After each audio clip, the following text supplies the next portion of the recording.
Rehefa hita dia ovakina amin'ny anaran'ny tompo. Mateo 7:12, 12 ka hatramin'ny 14:12.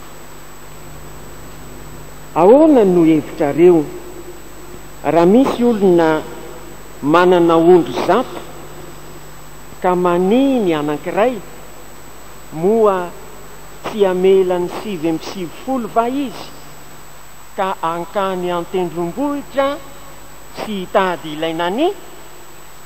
Ary raha tahiny hitany izy dia lazaiko aminareo marina tokoa fa mahafaly azy kokoa iny ondry iny noho ny 7:20 izay tsy nani. Ary tahaka izany dia tsy sitraky ny rainareo izay any an-danitra raha ho very na dia iray aza amin'ireny madinika ireny. Luka 10:1 ka hatramin'ny 7. Ary ny mpamory rehetrarehetra sy ny mpanota nanatona iainao Jesosy. Dia nymonomonina ny fariseo sy ny mpanoradalàna ka nanao hoe ity lehilahy ity mandray ny mpanota ka miara-mihinana aminy. Ary nanao zao fanoaran'izao taminy izy hoe iza moa no olona aminareo izay manana ondry zato ka very ny anankiray no tsy mandao ny 7:20 any anefitra ka mandeha hitady ilay very mandra-pahitany azy, ary rehefa hitany iny dia ataony ao an-tsorony ka dia faly izy.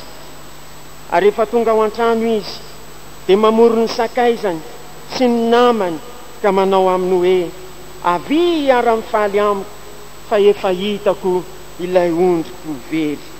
Lazaiko aminareo fa hisy fifaliana toy izany any an-danitra ny amin'ny mpanota iray izay mibebaka noho ny amin'ny olona marina 7:20 izay tsy misy tokony hibebahany. Tenin'Andriamanitra izay hoentina amintsika amin'ity hariva ity dia momba ny ondry very sy ny mpiandry tsara. Ny soratra masina dia manohatra antsika amin'ny ondry, ary Jesosy kosa no antsoina hoe mpiandry tsara araka ny voalazan'ny Baiboly. Amin'ireo andiny soratra masina ny vakina tamintsika ireo dia misy fanambarana ny momba ny lehilahy anankiray izay nanana ondry zato. Ary tamin'ireo ondry zato ireo ny anankiray dia very. Tamin'izay dia tsy niteny akory ilay mpiandro hoe za mbola manana ondry 7:20 ka raha zay anankiray no very sy maningana avelao very any. Fa ny Baiboly dia manambara antsika mazava tsara fa nianga izy, nilaoza ny 7:20 napetra ny tany anefitra izany, ary dia nandeha izy hitady ilay ondry very. Ondry anankiray sarobidy teo imason'ilay mpiandry azy. Isika koa mihoatra lavitra noho izany ny tsirairay avy amintsika izao sarobidy eo anatrehan'Andriamanitra. Tsika mantsy dia voavidiny rano Jesosy. Soratra masina dia milaza fa olom-boavidy ianareo, ny ainy Jesosy no natolony isolo voina antsika. Ary ankoatran'izany no ariana araky ny endrik'Andriamanitra isika, mihoatra noho ny ondry isika. Raha ny ondry mety very dia tarihana koa ny saitsika amin'ity hariva ity fa ny olona zao sy anao na ny rahalahy sy anabavy eto amintsika dia mety ho very ihany koa. Ny mpino dia mety ho very. Inona moa ny atao hoe very? Ny atao hoe very dia tafasaraka amin'ny mpiaradia aminy. Fantatsika tsara fa ny ondry tsy dia mba mandeha rery, fa nisy mpiaradia aminy foana, nisy mpiaradalana aminy mandeha andihany ny ondry. Ny atao hoe very dia tafasaraka amin'ny andihany izay mpiaradia aminy. Ary ny atao hoe very ihany koa dia zao lavitra tsy eo anatrehan'ny tompony intsony. Koa ny olombelona, ny mpino, ny rahalahy, ny anabavy dia mety ho very ihany koa. Anankiray mety tafasaraka amin'ny mpiaradia aminy. Firy zao no niara-dalana taminao natao batisa, firy no niara-nanomboka taminao teo amin'ny fiainana ara-panahy, mbola tafaradia ve amin'izao andro ankehitriny izao? Tena misy ny atao hoe very. Ary tsy hoe tafasaraka tamin'ny mpiaradia aminy fotsiny, fa ny mampahonena sy mampalahelo dia zao tafasaraka tamin'ny mpiandry, dia Jesosy ilay mpiandry tsara. Ao amin'ny Baiboly misy karazany maro ny antony mety mampahavery ny ondry. Ary ny mpino atao hoe tafasaraka amin'ny tenan'i Kristy, tafasaraka amin'ny fiangonana, dia misy antony koa mety ahatafasaraka azy. Ny antony voalohany indrindra dia mety ho avy amin'ilay ondry ihany. Ny ondry dia natao hiaino ny feo amin'ny mpiandry azy. Jesosy dia nanambara izany any amin'ny Jaonina 10. Ny ondry koa miaino ny feoko ka manaraka ahy. Zao anefa indraindray misy ondry tsy mety hiaino ny feo an'ny tompony, ary torak'izany koa misy olona tsy mety hiaino ny feo an'ny tompo. Amin'ny alalan'ny tsy famakiana Baiboly intsony, amin'ny alalan'ny tsy fivavahana intsony, amin'ny alalan'ny tsy fankanesana aty an-tranon'Andriamanitra intsony, raha tokony hiaino ny feo an'ny tompo izy dia mandeha amin'ny lalana izay tiany.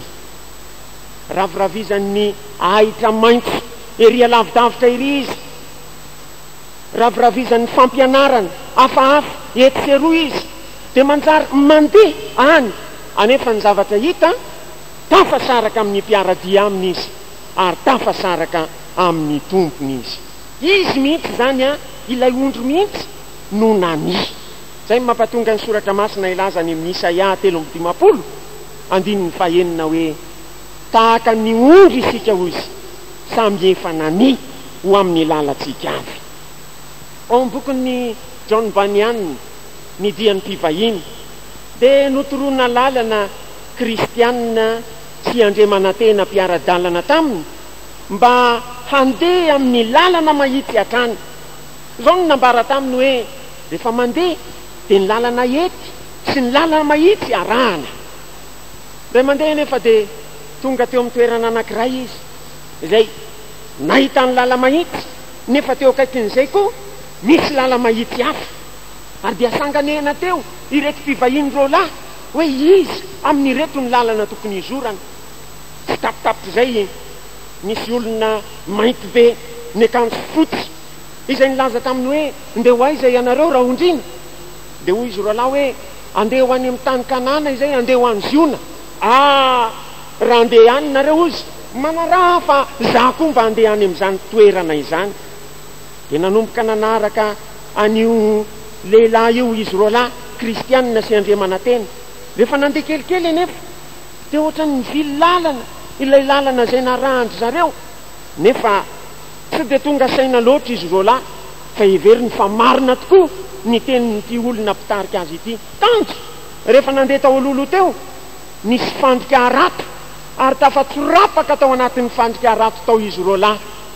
Tamin'izay dia niala teo ankodiny ilay akanjo fitafiana fotsifotsy nanana n'ilay mpamitaka, ary niseho fa tena mpamitaka tokoa izy nandao azy roa lahy izay rendika tao anatin'ny fandrika arato. Tao niady nikorofodrofoka fa tsy mety afaka mandra-pahatonga amin'ny anankiray izay namahazy ary dia namerina azy tany amin'ny toerana izay niviliany lalana, ary dia nikapoka azy ihany koa noho izany fiviliany lalana teo amin'ny fanarahana ny lala mahitsy izany. Raha ohatra ka mandeha mivily amin'ny lalana izay tsy araka ny sitrapon'Andriamanitra ianao, tady dio fa tsy maintsy hisy ny kapok'Andriamanitra, tady dio fa tsy maintsy ho latsaka ao anaty fandrika rato ianao, ary rehefa latsaka ao anaty fandrika rato ianao ka voakapoka, toy ny famerenana aminao zany mba hiverenanao angana amin'ny lalana mahitsy. Lalana mahitsy ihany no mitondra any an-danitra ry rahalahy sy anabavy, ny lalana ety ihany no mitondra any an-danitra. Aza mety ho voafitaka amin'ny lalana mivilivily ianao. Jesosy no mpiandry tsara, fantan'izay ahasoa ary fantan'izay ahasoanao. Baiboly koa dia milaza fa ny mety mahavery ny ondry mety tsy miankina amin'ny ondry fa mety miankina amin'ny mpiandry azy. Andro andavanandro androany lakamisy, misy mpitondra fivoriana eto, mpiandraikitra fivoriana eto koa ireo rahalahy sy anabavy ao amin'ny fampianarana sekoly, mpiandraikitra section 6 cellule isan-karazany. Andeha nge ho jerentsika ny Ezekela 4:30 andininy 2 ka hatramin'ny 9.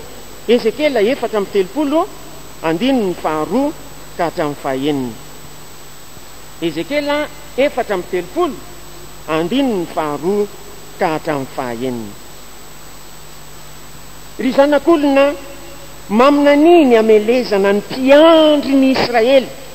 Eny maminany ka ataovy aminy hoe, zao no lazain'i Jehovah Andriamanitra, loza ny ho an'ny mpiandry ondry ny Israely izay mahamahantena. Motsy ny ondry va ny tokony andrasan'ny mpiandry, ny taviny dia aninareo ary ny volo ny tafinareo, ny nafavononareo, nefa ny ondry tsy mba andrasanareo. Tsy nanatanjaka ny marofy ianareo, nananasitrana ny marary, namanatra ny folaka, nanampody ny noroahana, na nikatraka ny very, fa tamin'ny kery sy ny halozana no nanapahanareo azy. Vokany, andininy 5, dia niely izy sady tsy misy mpiandry, ary rehefa niely izy dia tonga remby ny bibidia rehetra ny entsaha. Ny renireny tendrombohatra sy teny amin'ny avoan'andrandраina rehetra ny ondriko. Eny, any amin'ny tany rehetra no nielezan'ny ondriko, ary tsy nisy ny tady na nikatraka azy. Ny atao hoe mpiandry tiana ho lazaina eto dia izay rehetra mety ho tompon'andraikitra. Raha ohatra ianao zao hoe raim-pianakaviana, manana vady aman-janaka ianao dia fantary fa ianao no mpiandry ireo vady aman-janaka ao ireo. Rehefa manana zanaka aman-jafy ianao, dia ianao kosa no mpiandry ireo zanaka aman-jafinao ireo. Ary raha ohatra ka mpanabe ianao, karakara ankizy tezaina, dia ianao no mpiandry ireo ankizy ireo, ianao no mpiandry ireo tanora ireo. Raha mikarakara section ianao na cellule ianao no mpiandry ireo. Raha mitarika fivoriana ianao, tompon'andraikitra fivoriana ianao no mpiandry ireo. Soratra masina dia milaza amintsika eto fa mety misy fahaverezan'ny ondry, tsy vokatry ny ataon'ny ondry, fa loza ho an'ny mpiandry, hoy ny soratra masina. Matoa ny soratana dia marina izany teny izany. Any amin'ny bokin'ny Jeremia 10 andininy 2 dia misy an'izao teny izao. Jeremia 10 andininy 2. Fa efa kentina ny mpiandry ondry ka tsy nitady an'i Jehovah, zany ny tsy hanambinana azy, sady ely ny ondry amanosony rehetra. Misy zany mpiandry tsy manao ny asany araka izay tokony ho izy, efa ketina ozy. Dikan'izany dia zao, tsy manana fahendrena, tsy manana eritreritra, loza be, manapatra ny mahampiandry azy, ary vokatr'izany dia miely ny ondry, hoy ny soratra masina. Jesosy dia namela fianarana ho antsika. Jesosy nasika, nakakaravasy izy, ikapohana ny olona tao amin'ny tempoly, fa zao koa Jesosy mora fosomora fanahy. Makanesa ty amiko izy, nareo rehetra miasa fatratra sy mavesatetana faizano hanome anareo fitsarana. Ento ny ziokako, tamianara amiko, fa malemy fanahy sady tsy miavona ampo aho, dia ahita fitsarana ho an'ny fanahinareo ianareo. Ho ilay apôstôly raha nananatra indray mandeha teo izy fahalemem-panahy ny Kristy. Andeha inkevaka itsika Korintianina faharoa toko fahafolo andininy voalohany. Korintianina faharoa toko fahafolo andininy voalohany. Ary ny tenako izao Paoly dia miangavy ianareo amin'ny famoram-panahy sy ny fandeferan'ny Kristy. Misy zany ampiasana teny mahery, misy koa nefa ampiasana fandeferana, ampiasana famoram-panahy. Ary ny fifandanjalanjana izany eo amin'ny fitondrana olona, ny fifandanjalanjana izany eo amin'ny fiandreketana ny ankizy, eo amin'ny fiandreketana ny tokantrano, eo amin'ny fiandreketana ny olona beazonao, na eo amin'ny fiandreketana ny fiangonana karakarainao, dia zavatra mila angatahana amin'Andriamanitra mihitsy. Efa ketina ny mpiandry ozy ny soratra masina tsy mitady ny Jehova. Zany hoe tena mila fitediavana an'Andriamanitra mihitsy zany eo amin'ny fikarakarana ny ondry. Mila manahaka an' Jesosy isika. Mila manahaka an' Jesosy isika. Manahoana raha mipetraka amin'ny fanontaniana, ianao izay manan-janaka, firy amin'ny zanakao no azonao an'Andriamanitra. Firy amin'ny zanakao no azonao an'Andriamanitra. Indray ireny ankizy ireny rehefa mialehibe dia mirevolta izy, hoy ny fitenenan'ny frantsay. Satria nahoana? Indraindray fiampitampitampy. Eo ny kapoka izay andidin'ny tenin'Andriamanitra atsika. Fa ny olombelona tsirairay avy koa mila fitiavana. Ary zasy ianao ny tena nitoman'Andriamanitra atsika, dia ilay andininy manao hoe fa toy izao ny tiavan'Andriamanitra izao tontolo izao, nomeny ny zanany lahatokana mba tsy ho very izay rehetra mino azy fa hanana fiainana mandrakizay. Ilay mandeha tadidiko tsara tamin'ny frère Daouda tonga teto raika amin'ny 7 za na dia efa olom-bovony zany mpanao volo lava izay sy kosangany eto ny andrina eto, ohatrany mba nahafinaritranako zany zavatra izany. Tato ny birao anay tamin'izay teto dia hitan'ny frère Daouda ohatran'izao ahako, somary lavalava ny voloko. Avianao izy, aviankenao e, tena natona ako. Oui frère, inona zavatra nataony ianao? Napetrany teo amin'ny soroko moramora ny tanany, dia mientiny nandeha tamin'iny lalan'iny ako. Zao tsika ozy kristianina, ianao rahalahy, tsika tsy manao lava volo, tsika manaraka ny fahamotinana sy ny fahamasinana. Tohana ny foko, iny andro iny ihany tsy nangatakandro lasa nakany mpanety dia niety somatsara. Mila fitiavana isika raha lasianabavy, mila fitiavana ny zanakao ao tokantranonao, mila fitiavana ny fiangonana izay entinao, mila fitiavana ny ankizy sy ny tanora izay beazonao, asehoany fitiavany Kristy. Fa raha mitaona ny olona amin'ny fitiavan'Andriamanitra ianao, anampy anao Andriamanitra. Ny ondry koa mety ho very vokatry ny ataon'ny fahavalo. Andrenge ho jerentsika ny any amin'ny Jeremia 10:7 Jeremia 10:7. Eto dia tsy vokatry ny nahimpony ny nahavery ny ondry, tsy vokatry ny mpiandry azy ny nahavery ny ondry, fa vokatry ny ataon'ny fahavalo. 7:7. Ondry iray voavily ny Israely. Jeremia 10:7. Ondry iray voavily ny Israely, ny liona no nampandositra azy. Voalohany dia mpanjakany Asiria ny nandany azy, ary farany dia ity Nebokadnezara mpanjakany Babilôna ity no nanapaka ny taolany. Eto zany mety tsy ny ondry, mety tsy ny mpiandry, fa liona, fahavalo.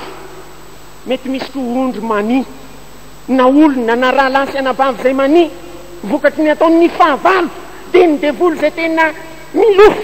Nday mandeha Jesosy dia nilaza tamin'ny Petera, ry Petera, ry Petera ozy, zana hitan'ny Satana milatsaka avy any an-danitra tahaka ny varatra, iny Satana mitororoka anareo, milofo hitororoka anareo, nefa za mivavaka mba tsy ho levina ny finoanao.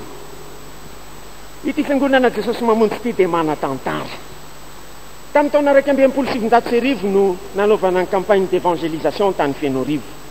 1927 dia naorina ny fiangonana Jesosy mamonjy, ary dia nanomboka tonga ny olona todotodo avy any avaratra atsimo andefa natsinanana, niakatra ny fiainam-panahin'ny fiangonana. Raha mba nitsidika teto ianao tamin'ny taona 1927 nirakotra olona ny toerana, 1927 feno epoka ny fiangonana, fakakana, famonjena fanahin'olona, fanafahana amin'ny fahotana, tena miroborobo ny fifoazam-panahy teto amin'ity fiangonana Jesosy mamonjy ity, fifoazam-panahy teto Madagasikara. Tsy mipetraka ny devoly rehefa nahitan'izany, tsy mipetraka ny fahavalo, ilay liona mandehandeha tahaka ilay fahavalo mandehandeha tahaka ny liona mieriny, dia nanao tetika izy. Niakatra ny fiainam-panahin'ny fiangonana mandra-pahatonga ny taona 1926 tena nanao ny faran'izay ainy mihitsy ny devoly. Tsy vokatry ny nataony nisam-batan'olona, tsy vokatry ny nataony mpiandry, fa tena nisy devoly mihitsy ny sisika. Inona ny zavatra nataony ianao? Tapaka fahoroana teto amin'ny firenena ireo mpanompon'Andriamanitra izay namorona ny fiangonana Jesosy mamonjy, nalefa nody izy nivaky. Mbola nikoroka ihany ny fiangonana, ny devoly fahavalo. Tsy ela tao aorianan'izay dia nakatona indray ny fiangonana Jesosy mamonjy. Ary efa nikatona ny fiangonana Jesosy mamonjy, niaka ny ondry. Nisy ihany ny tavela, satria Andriamanitra dia mitsinjo ny fiangonany. Fa ny zavatra nitranga dia zao, sasany tamin'ireny olona ireny lasa namonjy ny fiangonan-drazana, sasany tamin'ireny olona ireny nanaraka amin'ny pentécotiste mitambatra, sasany tamin'ireny olona ireny nanaraka ny assemblée de Dieu. No ny fitiavan'Andriamanitra nefa, no ny fitiavan'Andriamanitra lehibe, tsy navelaonao ny fahababona isika. Afaka efa taona mahery no sitafana indray ny fiangonana Jesosy mamonjy, ary dia zao tsika eto izao, ary ambonin'izany tia tsika Andriamanitra, mbola naveriny indray reto mpanompony, hipoka ny fifalitsika ary rahalasy anabavy. Tena mikendry mihitsy ny devoly indraindray, tena manao andro manjompona sy mahispito izy.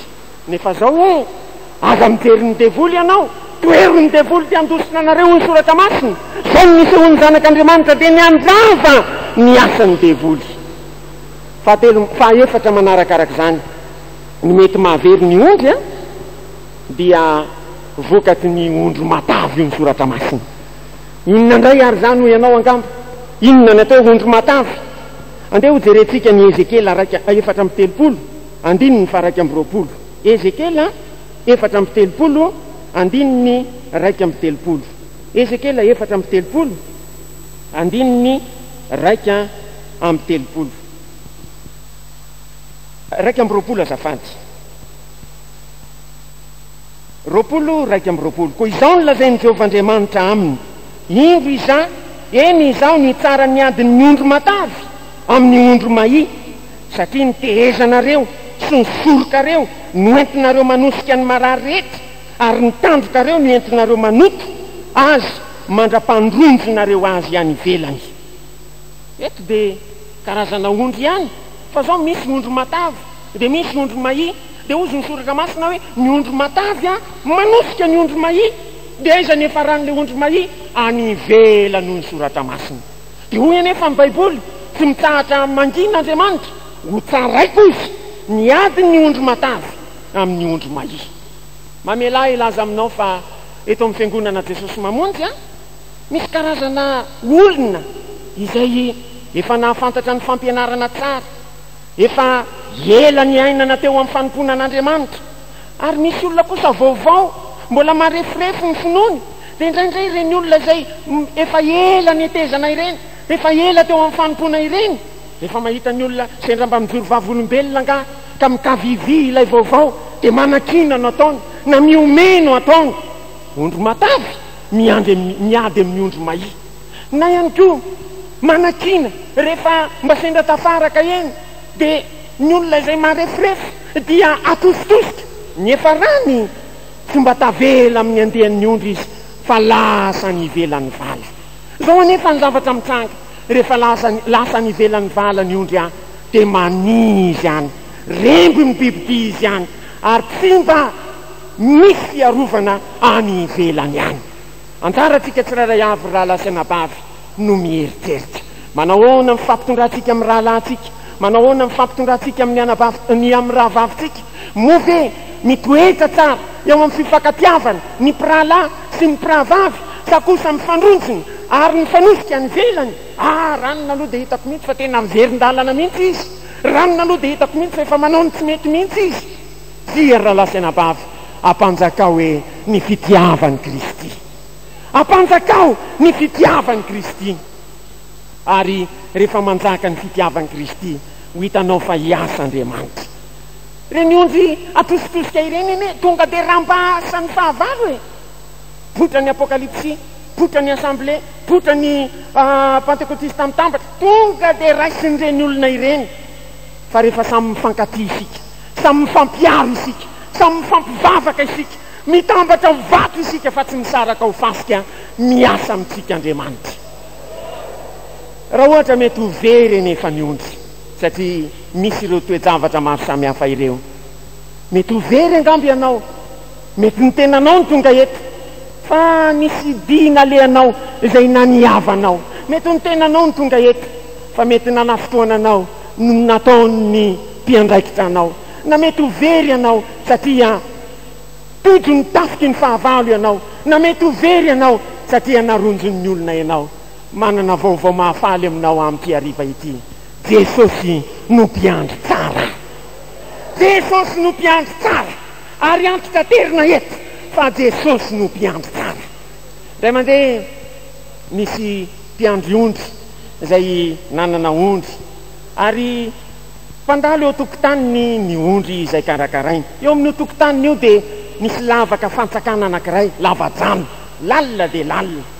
Ray mandeha tamin'ny ondriny dia nisy anankiray very, ary rehefa nitaroan'ilay mpiandry dia njany misy feo reny, ary azo ny antsaina fa latsaka tao anaty lavaka fatsakana tao ilay eo tokotany ilay ondry anankiray.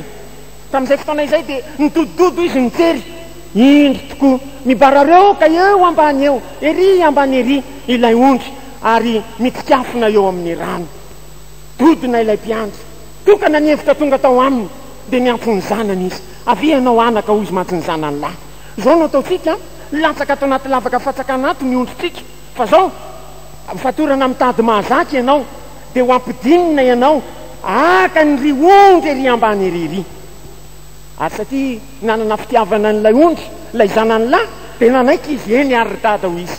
Dia ny fatorana tamin'ny mahazaka izy, ary ilay rainy no niazona tsara tery ambony ety ery dia nidiny atany amin'ilay lavaka fatsakana ilay zanany lahy.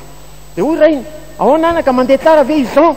Tena mandeha tsara mihitsy dada, tsy malama, tsy maninona akory ka, tena mandeha tsara. No ny afaka kelikely, hitako amin'izay le ondry izy fa io ambany io mitsikafokafona io izy. Zao anefa dada hoy izy, sady niresaka tamin'ny rainy izy, tsy maintsy midiny eo ahako, tsy maintsy mitsoboka ao anaty rano mangatsika mihitsy ahako mba azahoako mamonjy iny ondry io. Dia eny ara ozy nyzainy ery ambony ery dia nitsoboka tao anaty rano mangatsika izy, ary dia azo ny somatsara ilay ondry, ary dia napetrany teo asorony. Mbola sarotra somary nanany sarotra ihany ny fiakarana, nefa dia mbola nanontany azo mandrakariva ihany ny rainy, mandeha tsara ve anaka? Eno raha zazalahy. Ary rehefa afaka kelikely tafakatra somatsara teo an-tanety ilay zazalahy, akory ny afaliany rainy ary akory ny afalian'izy ny anaka. Ny fitiavan'i Jesosy sy ny fitiavan'i Jesosy ianao ry havana mihoatra lavitra noho izany. Jesosy raha tiatsika tsy mba fihetsepo fotsiny hoe tianao fa Jesosy dia tena nietsika, Jesosy dia tena niasa tany an-danitra tany, feno anjely analinalina manompo azy, lalambe volamena, tsy misy naory an'i Jesosy mihitsy tany an-danitra, fa noho ny fahitany aho hoe very, noho ny fahitany ianao hoe very, dia nanaiky izy hidina tetỳ ambonin'ny tany, nanaiky izy hidina. Hoy ny voalaza ny soratra masina fa ny zanak'olona hoy izy tonga hitady sy hamonjy ny very. Efa mba hitan'i Jesosy ve ianao amin'ity alina ity, sa mbola ao anatin'ny fahaverezana ianao? Hoy ny Baiboly fa ny zanak'olona tsy tonga amin'izao tontolo izao mba animba ny ain'olona fa mba hamonjy olona. Andriamanitra tsy naniraka ny zanaka hoe eto amin'izao tontolo izao mba hitsara izao tontolo izao, fa mba hamonjeny kosa izao tontolo izao. Tsy mba hitanao ve Andriamanitra izay nanaiky aniraka an' Jesosy eto ambonin'ny tany, ary tsy hitanao ve ny sandro-pitiavan'i Jesosy izay mandray anao, ary tsy mba hitanao ve ny fitiavan'i Jesosy nanaiky hiantona teo amin'ny hazo fijaliana. Inona ny tokony ataon'ny ondro izay very? Tokony hitoetra amin'izao ve? Ny zavatra mampalahelo viavana, ny zavatra mampalahelo, ny ondro rehefa very tsy mba mahalala ny lalana hodiana izy. Naiza misy ondro very, tsy mba mahalala ny lalana hodiana izy. Ary raha very ianao amin'ity anio ity, lazaiko anao fa tsy fantatrao ny lalana mody. Izao anefa Jesosy dia mitady anao, ary ny antaranao dia ny mihikiky. Samy hafa mihitsy ny kisoa sy ny ondro raha very, raha latsaka ny anaty lavaka. Ny kisoa dia variana miosanosana hoe midongy ao izy, varany aza misy fotaka ho tongisiny. Fa ny ondro kosa rehefa latsaka ny anaty lavaka na ny anaty fotaka, mibarareoka izy, miantso vonjy izy.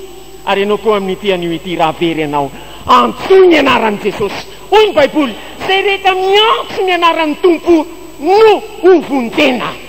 Zany hoe raha miantso ny anaran'ny Tompo ianao, dia izy hanindritra ny sandriny ka handray anao izy. Azonao an-tsaina moa zany fitiavan'Andriamanitra antsika zany. Martin Luther raha nandika ny Baiboly teny allemand, dia nisy vocabulaire anankiray nampiasainy tao, ozy hoe toute bouche. Ny dikan'izany dia hoe manaova fibebahana. Raha very ianao amin'ity anio ity, mibeba. Averen'izay ny fiainanao teo aloha, verena ny fitiavana voalohany.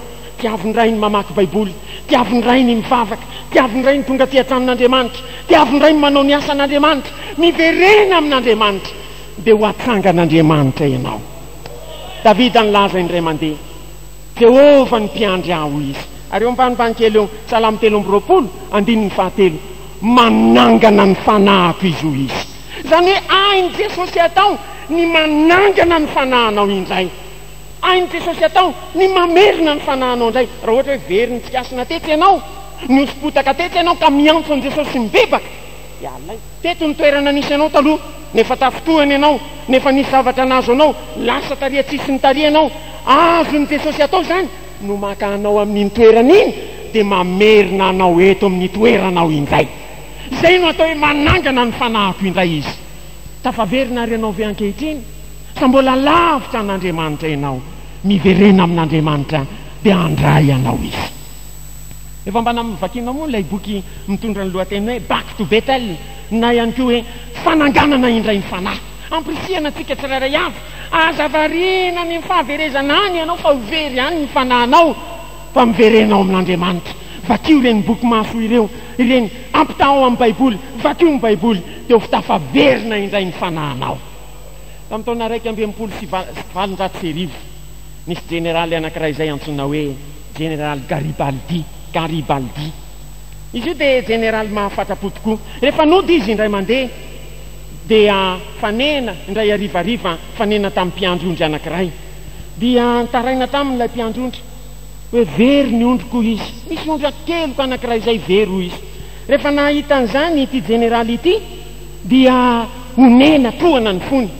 Dia ny zavatra nataony dia zao, misy miaramila be dia be niara-dalana taminy, dia nitsofina ny antomara, tsofina ny trompeta, dia nangonina avokoa ny miaramila rehetrarehetra izay niara-dalana tamin'ny generaly Garibaldi. Ary dia namin'ny baiko ny generaly fa amin'iny ariva iny, dia ny miaramila rehetra hitady nalehan'ilay ondry very, ilay ondry an'ilay mpiandry ondry izay nifanena taminy. Na ofisier zany, na ny miaramila rehetra, dia nanomboka nampirehitra ny fanilony tamin'iny ariva iny, nikatraka izay nisy ilay ondry very izay voalazan'ilay mpiandry fa hoe very. Enika fanily teny tendrombohitra, enika fanily teny Andohasa, fa na dia ny alina aza ny andro tsy hita izay ondry very. Tatoriana dia namin'ny baiko ny generaly, samy mamonjy fidina indray ho izy. Ary tamin'izay dia lasa natory avokoa ny olona, nanangana ny lainy dia natory. Ny ampitso maraina, ilay mpanompon'ny generaly anankiray izay dia tonga teo amin'ny toerana nisy azy tao an-dainy, ary gaga ihany izy nahita ny generaly mbola matory, mbola mieritra, tsy fanao ny jeneraly zany fa amin'ny zavatra rehetra ny jeneraly foana ny tafafo voalohany indrindra fa tamin'nyty andray mandeha ty dia tsy ny fomaraina ny jeneraly fa sondritory miandro kely minita vitsy izy aloha dia miverina indray mbola matory mbola renika ihany ilay jeneraly farany tsy ariny ty mpanompo tsy ary ty mpanompo satria tsy maintsy hanao raharaha ao amin'ilay toerana izy dia ny foaziny ilay jeneraly rehefa nitairiny ohatr'izay dia nikosomaso ilay jeneraly kosomaso izy sady nitazana ary ilay mpanampy azy no nikosomaso indray koa raha vao nahita fa navoaka ny jeneraly avy tao anaty lamba ilay ondry kely izay very hita ny somatsara raha natory ahy ny olona nandritrin'iny alina iny jeneraly Garibaldi amin'ny maha-jeneraly azy tsy namelany mihitsy raha tsy hita ilay ondry very dia hoy izy mantsy ilay mpanompony manao ety ilay ondry ento any amin'ny mpiandry azy fa hitako somatsara mihoatra lavitra noho izany Jesosy Kristy izay tompontsika riavana sarobidy aminy fanahy sarobidy aminy fanahinao nahoana moa ianao no remby mibiby ty nahoana moa ianao no remby ho very any amin'ny elo nefa rahanao tsy aleove manatona an' Jesosy tsy aleove miverina indray eo amin'ny fanompona an'Andriamanitra adinoy jeneraly Garibaldi adinoy raha ohatra ka nandeha tamin'ny fivilian-dalana ianao adinoy raha nampalahelo anao reo mpiandraikitra sy mpiandry ianao adinoy raha nampalahelo anao ny raha lasa nabavinao banjiny Jesosy ilay tianao banjiny Jesosy ilay mihevitra ny fanahinao banjiny Jesosy ilay te hikarakara sy kolokolo anao mandrakarivo sarobidy aminy neneny fanahinao sarobidy aminy fanahinao andohalika hivavaka isika ty